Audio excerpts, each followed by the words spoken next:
Here's my grandma poem. It's called Around, and it's dedicated to my grandma, Bonnie Joyce Ruzicka. And she passed away a week after my middle daughter was born, after Rosie was born. And so she got to hold her for a brief moment, and then she passed away a few days later. And this is at her funeral, and it's really about, such a short poem, I'm giving it such a long intro, but it's really about being a mother and focusing on being a mother, but then still trying to do all those other things that you have to do, like grieve or go to the grocery store or whatever it is. So, okay, Around. Dedicated to Bonnie Joyce Ruzicka, October 14th, 1924 to August 7th, 2007.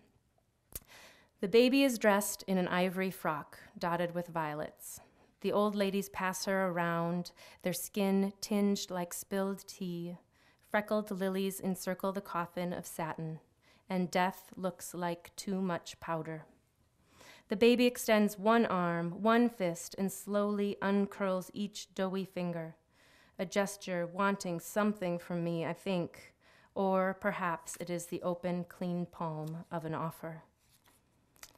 Sweet Milk Days. This is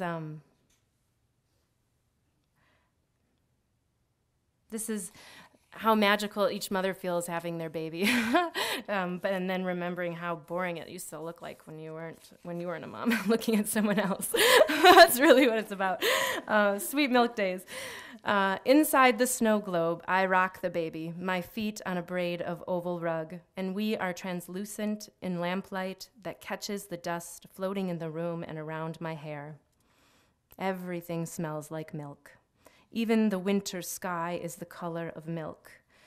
Peering in through soaped glass with a gold handbag slung over lantern sleeves, I once thought, how bland, and clicked away through the cold light of new snow. Newborn falling asleep. This is how fiercely you can love your child while at the same time you just need to get away from them. This was actually written for Indigo, so this poem is 15 years old. Newborn falling asleep. Honey afternoon light hums through the faded window shade. Impossible for you to lie alone. Your bird body flutters next to mine. On the sun-filled porch is my book and chamomile tea. Please fall asleep. Instead, you wind like a mink around my neck. Gold curls cloak my chest, and you try to return to the sound of my heart as it hums through the fluids of my body. Here's my winter poem. A bright spot. Husband. There is a speck of gold paint on this old throw rug from when we painted that first living room, that tiny apartment. We drank beer, listened to Patsy Cline, and you reached all the high corners. I am glad part of that summer day is here in this house, the bright fleck on the rug, while outside it is white again, so there is no horizon, snow and sky blend.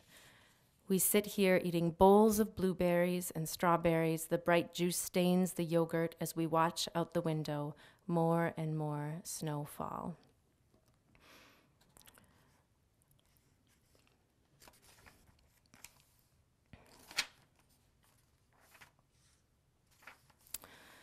This time is over. This was written on my last day of maternity leave.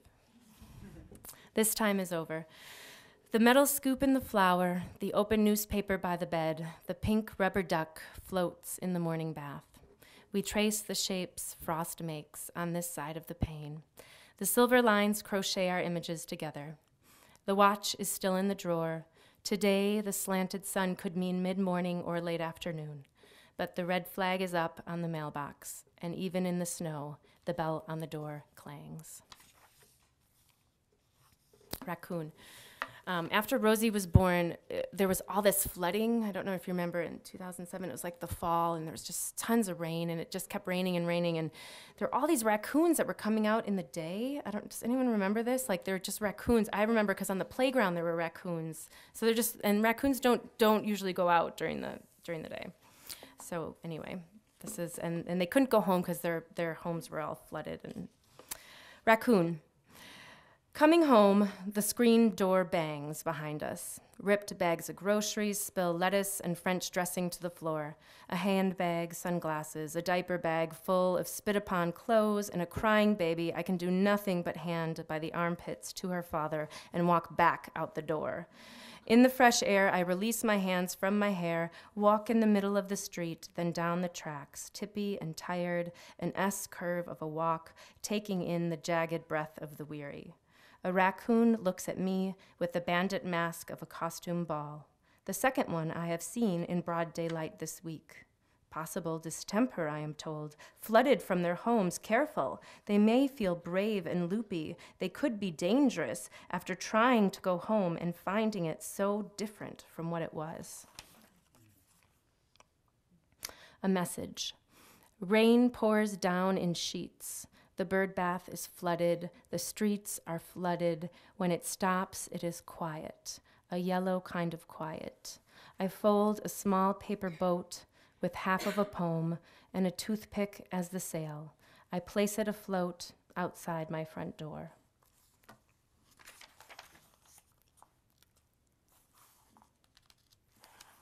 Paracme, which means the point at which one is past one's prime. A just soft pear, so that one's hand leaves a print. In the snow, I found Christmas tinsel in the dark month of February. Muddy boot prints crossed the bleached white kitchen tile. In the produce section, there was a couple fighting I haven't seen since their wedding day of peonies, their prime spent last Tuesday, so now their heavy heads bent forward to rest against the ground. Another New Year. We have always gone for a walk on New Year's Day, but this year we didn't.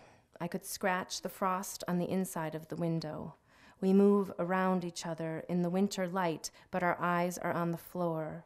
You speak who, and I say iron with the resolve of steel. Today it is snowing sideways again, but we must go out.